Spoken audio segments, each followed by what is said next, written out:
भगवान गणेश का जब जन्म हुआ सभी देवता मिलने आए, सब आए मिलने, लेकिन शनि महाराज नहीं आए। पार्वती मैया ने कहा सभी बधाई देने आए हमारे यहाँ, लेकिन शनि देव नहीं आए। वो क्यों नहीं आए? शनि महाराज ने कहा कि मैं तो इसलिए नहीं आया कि मेरी दृष्टि ठीक नहीं है, जिस पे पड़ जाएगी वो तो गड़बड़ हो जाएगा, इसलिए मैं नहीं आया। आजकल जो पूजा हो रहा है तिवारी जी, हमने सुना है कि आप लोग भाई आचार्य हैं, और मूर्ति का पूजा नहीं करना चाहिए। शनि के मूर्ति का पूजा नहीं दिया शास्त्र में। वो शिला होता है ना, शिला का पूजन करना चाहिए। आपके महाराष्ट्र में है शनि सिंगापुर है ना, वहाँ लोग जाते हैं दर्शन करने, तो जो अगर शनि का पूजन करना है तो शनि का शिला लाए, शिला मंदिर में रखें, उसका पूजन करें। शनि के मूर्ति का पूजन का विधि हमारे यहाँ शास्त्रों में नहीं आई है। शनि महाराज ने कहा अगर मैं देखूंगा दृष्टि हमारी परी, शनि लोग शनि हो गए हैं, शनिचर हो गए हैं, तो मेरी दृष्टि पड़ेगी, घबरा जाएगा। मैया ने कहा कोई बात नहीं। शनि महाराज आए और जब देखे गणेश जी को, गणेश जी का चेहरा एकदम काला पड़ गया, काला हो गया चेहरा। अब पार्वती मैया घबरा गई कि चेहरा कहाँ लेके जाऊंगी।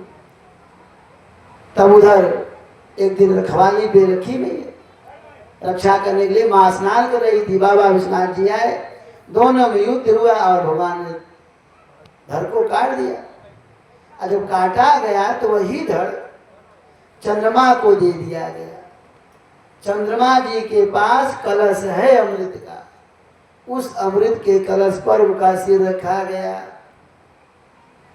ये कथा का अर्थ ये इसलिए मैं बता रहा हूँ कि आप लोग माताएं चौथ का व्रत रहती हैं, चौथ का व्रत रहती है माताएं, तो चंद्रमा की प्रतीक्षा करें, चंद्रमा निकले तब हम पूजा करें। तो चंद्रमा लोग क्यों जोड़ती हैं भाई? व्रत गणेश का है ना, गणेश की व्रत रह चतुर्थी का व्रत गणेश का है, तो गणेश की पूजा करें।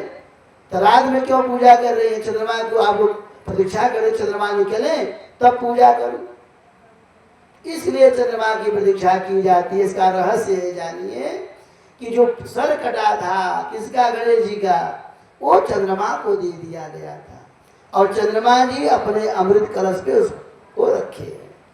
तो जब चंद्रमा निकलेंगे तो उनके हाथ में कलश है अमृत का, और जब चंद्रमा निकलेंगे तो साथ में गणेश भगवान भी निकलेंगे, इसलिए उनकी प्रतीक्षा की जाती है। जब चंद्रमा निकलेंगे तो माताएं पूजा करती हैं। गणेश का पूजन का बड़ा विधान है। कोई कामना हो तो लावा होता है, धान का लावा, 1000 बार धान ना गणेश नाम से, गणेश सहस्र नामावली जाती है किताब गीता प्रेस में, तो उससे कोई कामना हो तो चढ़ाए, वो कामना पूर्ण होती। या फिर धूप चढ़ाए 1000 बार नाम पढ़ के, या लड्डू चढ़ाए, भगवान को मोदक बहुत प्रिय है। कहीं पता लगा कहीं हमको नौकरी पानी है, परीक्षा दे दिए और 1-2 नंबर से गड़बड़ हो रहा है, तो परीक्षा देने के पहले जा करके 1000 लड्डू छोटा छोटा बनवा ले और किसी आचार्य को बुला के, पंडित को, आप खुद पढ़ सकें तो पढ़, नाम बोलते जाए, गणेश जी को चढ़ाते जाए। तिथि चतुर्थी हो, चतुर्थी तिथि हो, उस दिन चढ़ाते जाए तो गणेश भगवान अवश्य मनोरथ को पूर्ण करते हैं। ये शास्त्रीय विधि बताई गई है, इसीलिए फिर गणेश का जो सिर था वो काट दिया गया।